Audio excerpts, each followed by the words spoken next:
Hello అందరికీ, ఇవాళ recipe వచ్చేసి కోకోనట్ రైస్. దానికోసం నేను ఇక్కడ 1 కోకోనట్ తీసుకొని మిక్సీలో వేసుకొని దాని మిల్క్ అంతా తీసుకున్నానండి. వాటర్ కూడా యాడ్ చేసుకుంటే నాకు ఇంత మిల్క్ అయితే వచ్చింది. పలుపు కూడా ఫుల్గా పిండేసుకున్నా.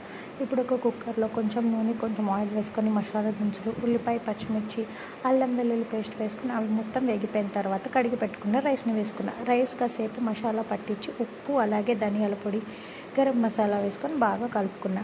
ఇప్పుడు రైస్కి మసాలా బాగా పట్టేసిన తర్వాత ఒక 5 minutes అలా ఉంచేసి మనం తీసుకున్న కోకోనట్ మిల్క్ అయితే యాడ్ చేసుకున్నా. నేను ఇక్కడ 1 cup రైస్కి నాకు ఇక్కడ 2.5 మిల్క్ అయితే వచ్చింది. ఇంకొక 1/2 cup వాటర్ వేసుకొని 3 cups వాటర్ వేసుకొని సాల్ట్ అది అడ్జస్ట్ చేసుకున్నా. ఇప్పుడు ఇక్కడ ఒక బాయిల్ వచ్చిన తర్వాత మూత పెట్టేసి మీడియం ఫ్లేమ్లో 2 విజిల్స్ రానిచ్చుకుంటే మనకి రైస్ అనేది పర్ఫెక్ట్గా కుక్ అయిపోతుందండి. కుక్ అయిన తర్వాత పైన కొంచెం పెరుగు లాంటిది ఫామ్ అవుతుంది. అది కలిపేసుకుంటే మీకు అన్నంలో మిక్స్ అయిపోతుంది.